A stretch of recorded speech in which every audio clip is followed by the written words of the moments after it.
Hey y'all, it's Jen, and today I have my top 10 most influential books for my reading habits. These are the books that really kind of spoke to me and kind of influenced my reading over the years. I have 5 physical copies, and then I've got 5 books that I no longer have the physical copies for whatever reason. So the 5 books that I have still own, I will show those to you as I'm talking about them. Now these books are in no certain order. So the first one I have here is Where the Sidewalk Ends, The Poems and Drawings of Shel Silverstein. And for me, this is a book of poetry, probably the first one that most of us are introduced to as young children. And it kind of showed me that poetry could be fun and lighthearted and still get its point across. Next we have The Bridge to Terabithia by Katherine Patterson, and I've talked a little bit about this book in other videos on my channel. But this book is about friendship and about love and about heartache and about loss. You know, it doesn't have a happy ending like a lot of children's books do. So this book taught me that life wasn't always wrapped up in a pretty bow with a happy ending, but that you still go on. You can still survive. You can still do what needs to be done and live your life, even if you have to have some moments of heartache or loss or struggle in there. Next is The Poisonwood Bible by Barbara Kingsolver. There are times when you read a book and it changes the direction of your life forever, and the way you think about things and the way you carry on after that book. And for me, this is one of those books. This book really brought forth and showed how what we would think of insignificant things in our lives really has a larger impact on the world and of other people, and it's a rippling effect. It can have a much wider impact in my community, in my family, and in the world as a whole. And that is what I took away from this book. There's a lot of religious undertones in this. I mean, follows a missionary family to the Congo, and the decisions that are made and shown have such a larger, far-reaching impact than just on this one little missionary family and this one little town in the Congo. I highly recommend that everybody read this book. Next is Harry Potter by J.K. Rowling, and for me, this is the first book I really read to my children. When we first started reading these books, they were not old enough to read to themselves. We started this series right before the first movie came out, and then we would read a book and watch the movies. My oldest daughter and I still have that tradition of going to see these Harry Potter movies together with Fantastic Beasts. And it's carried over to some other series as well. These books helped me create memories with my children from a young age. And like I said, my oldest daughter and I have always read these books and talked about them, and we've had some great discussions about the themes in Harry Potter, and that has kind of carried over into real world discussions and the themes that they would run into in real life. These books also helped us discuss those tough topics. There's moral dilemmas, there's friendships, there's family dynamics. You know, there are hard decisions that have to be made, and there are life lessons in these that can be pulled out of these books. Okay, so I know this next book series is not greatest work of art. I know that there are some themes in these books that a lot of people find problematic, but just hear me out on this, okay? And that is the Twilight series by Stephanie Meyer. Now, I know I've talked about my children quite a bit. My oldest daughter is my reader, and has always had a love for books and still has a love for books.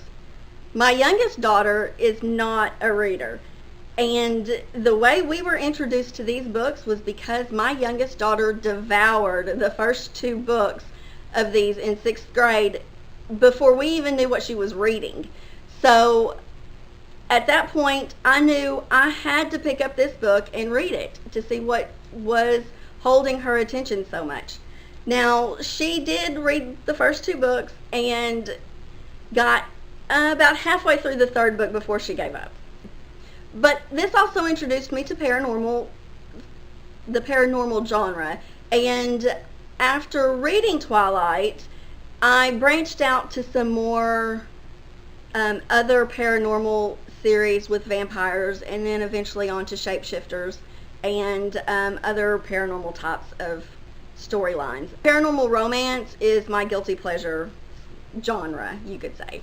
And I've read a lot of vampire books, and I really enjoy vampire books, and I've read a lot of shapeshifter books, and I do enjoy those as well. So that's kind of why Twilight is one of the influential books for me.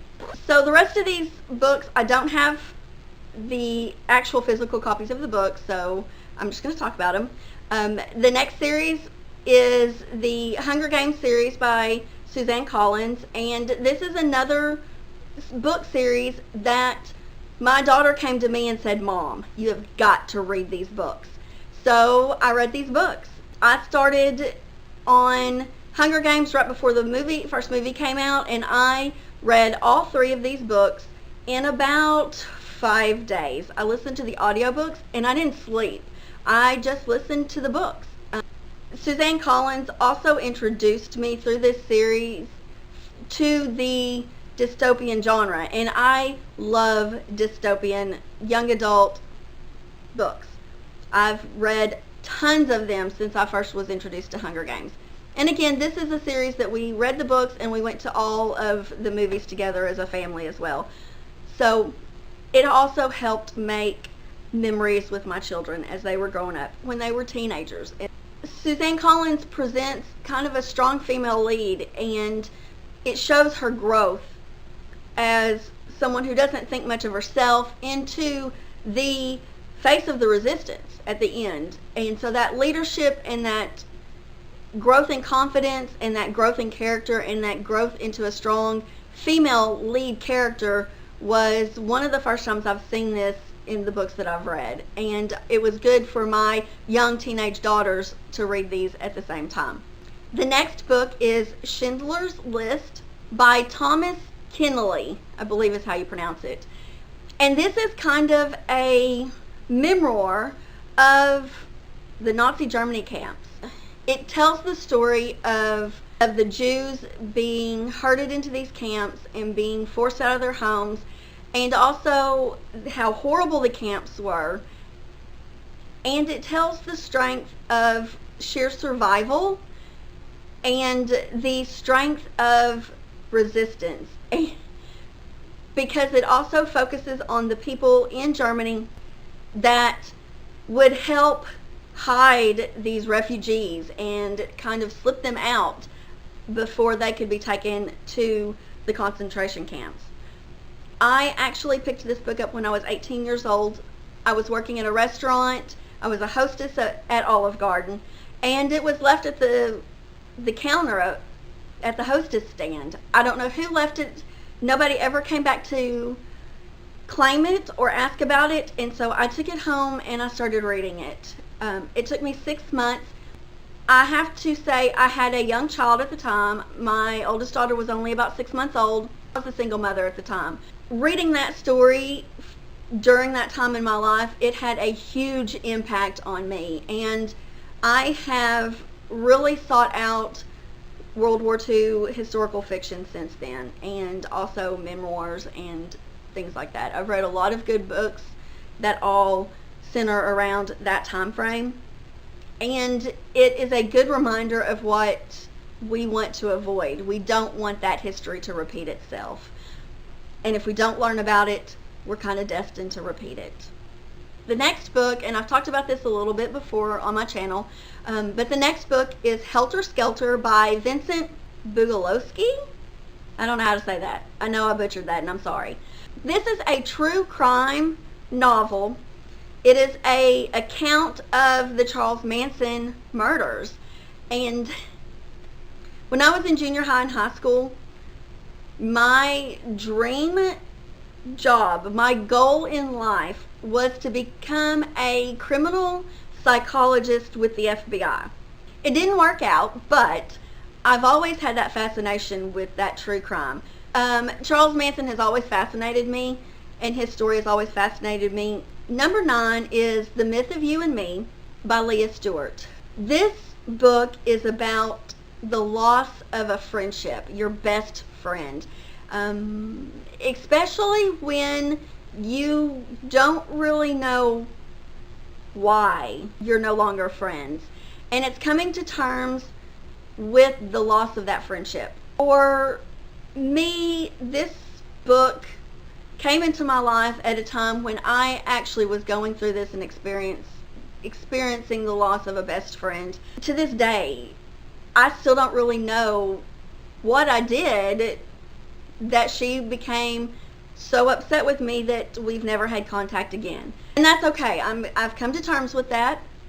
There are some friendships that aren't good, even if they were your best friend, and sometimes you don't always get that closure. And this book helped bring that closure. There are a lot of books out there about the loss of a relationship, specifically of a lover. It's fictionalized ways of coming to terms with and the loss of that kind of relationship, but there's not a lot of books out there about the loss of a female friend. So the final book on my list is What Dreams May Come by Richard Matheson. This book is about life, love, and what happens to us after we die. Whether you are spiritual or not, or religious or not, I think that this book can still have an impact on you. It really makes you stop to think about what you really believe in the life after death, the death of a loved one, and kind of carrying on with your life. It made me stop and think and really evaluate what I really believed spiritually and about heaven and hell itself. With that said, that is my top 10 most influential books over my lifetime. In the comments below, let me know if you've read any of these books and if they had an impact on your life. And let me know what books were the most influential for you. What books really impacted you in your life over the years? And have those books changed as you've gotten older? So if you enjoyed this video, please hit the thumbs up button and hit the subscribe button so you can be notified when I post more content. As always, until next time, bye.